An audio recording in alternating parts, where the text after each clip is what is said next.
Hello and welcome to another episode of Let's Get Real podcast. My name is Ned. I'm Lisa. Thank you for joining us today.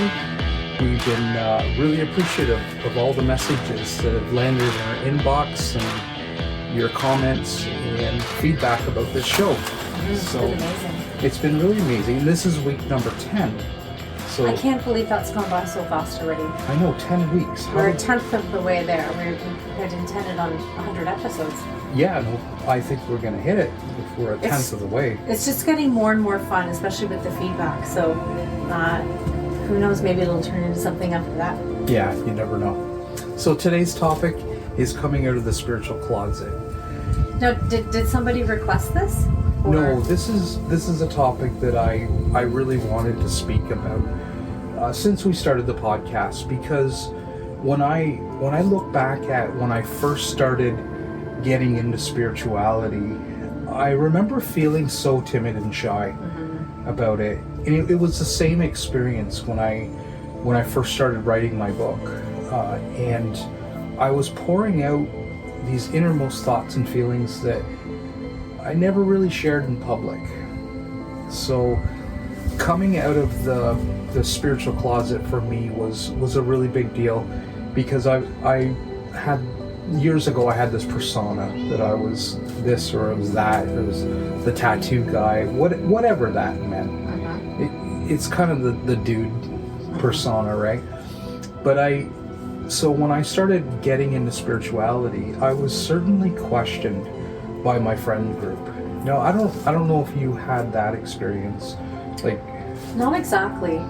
No, and I actually never, coming out of the spiritual closet, as I define it anyway, is I've never had, it wasn't until recently when I started doing intuitive readings that I started feeling really shy about it and strangely afraid to connect with people about it.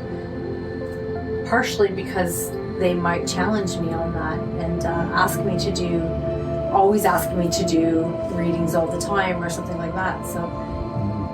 And so how did you feel when you first started telling people that, and maybe people that are watching this today don't know that Lisa does readings, that she has always had intuitive and psychic abilities? That I didn't understand. I didn't used to understand. Yeah. So when you asked somebody the first time, or told somebody the first time, how did you feel?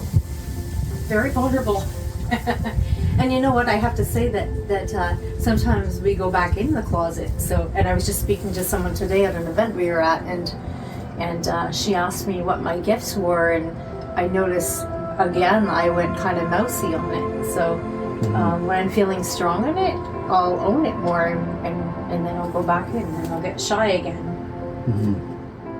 So I guess I should probably define what is the spiritual closet. So, like, for me, everybody knew me as one thing, and I think that happens a lot. Our friends and our family perceive us a certain way, and then when we start acting in a different way and getting into things that they're not into, and so for me it was spirituality. When I first started getting into spirituality, some of my friends were saying, like, "What's going on, Ned? Are you like going all religious or something?" And I'm like, no, I'm just reading some books and trying to understand myself more.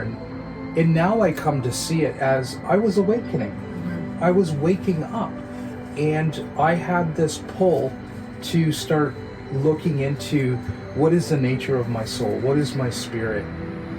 These questions were starting to become more interesting to me. So I think that's a sign, one of the signs that you're ready to come out of that spiritual closet, when you start to feel maybe a little different than maybe your other friends do, or you're starting to get interested in topics about spirituality that you normally would have nothing to do with.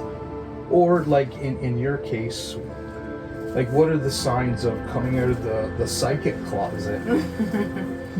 Which you're still climbing out of, right? Right. In and out. Or the mediumship closet, a little bit of that. I think, I don't know how else to put it, but just a sudden, like having a sudden discovery of something and feeling that almost like you've been dropped into a different world, right? Mhm. Just that feeling that's kind of a sign. And I think it's really important that if you have any inclination about, diving into your spirit more, or reading some literature, or fine-tuning some of your psychic abilities, and I think there's a lot of people out there that are very psychic. Yeah, I think more than ever we're discovering that we are. Not everybody is discovering that, but it's possible that we all are. We did this episode not that long ago, and it was about the shift that's happening. And I think this is why this episode is so important, because there is a shift happening. And with this shift that's happening, global consciousness is expanding, and our consciousness is expanding as a result of that. So I think there'll be more people that are getting this nudge to kind of wake up, look deeper within, start using your gifts that you may know that you've had all your life, but been just a little too shy to tackle it, or to just publicly put it out there. That can bring up that fear, right? The fear of the unknown, fear of being our authentic self. Because I think if we're using these gifts, that's our authentic self coming up, right? It's our divine gifts. And you said vulnerability. I think that's one of the key points in transcending, being able to make that shift into embracing our gifts, or embracing coming out of this spiritual closet per se, being vulnerable. And in the past, I would avoid vulnerability like the plague. Like vulnerability was like a threat to my life almost. But what I've learned is that over the years, as I've let myself become more vulnerable, I've learned that vulnerability is such a beautiful thing. It's beautiful because it pushes us out of our comfort zone. It pushes us out of that ego state that we're in, right? The vulnerability is the ego. It's your mind that says, I'm not this, or I can't do that. It's only your mind. Yeah. And I think that's a key point as well. To transcend your vulnerabilities, we have to be able to suspend the mind. Just let it go.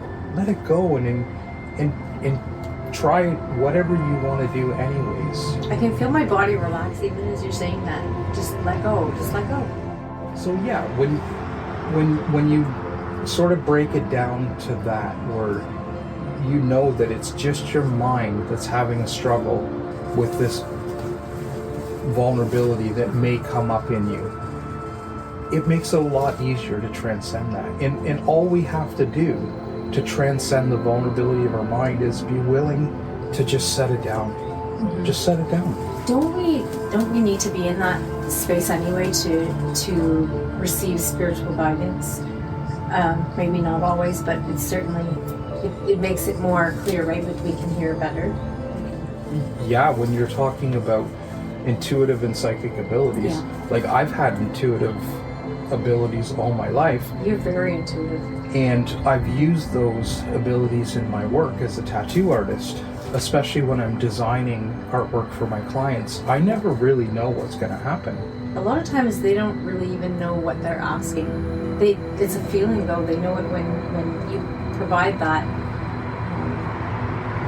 design that it's just perfect for them. And it's funny. It'll end up telling a story, right? They come in and they're just shocked that you've picked up all this stuff that they didn't tell you and didn't know how to articulate. And here it is, all put together in a permanent piece of art for them. That's right. And I've been so surprised over the years. Someone would come in and they'd say, I want this, I want a dragon, and then I draw a phoenix. And it's like, when they show up at the door and I've got this phoenix drawn instead of a dragon, and I explain to them why I did that, 9 times out of 10 they're just blown away. They're like, how did you know? And I said, I don't know. And that's the thing about vulnerability, is that if we let it go and let go of the notion that we know what's going to happen when we walk through that vulnerability, we can tap into some of our gifts more easily. Mm-hmm. And I do that with my designing all the time.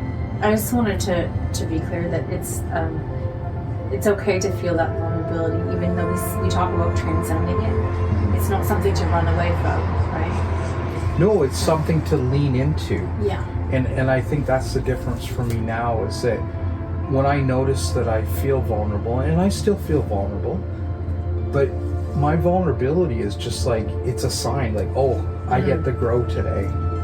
Yeah, I was telling you, I felt that really strongly when I was talking to someone new today who was just, she was just honing in on questions for me about my gifts, and it was actually an enjoyable experience, and I allowed it to be. Mm-hmm. That emotion came up, and I just let it be okay, and it took me somewhere new.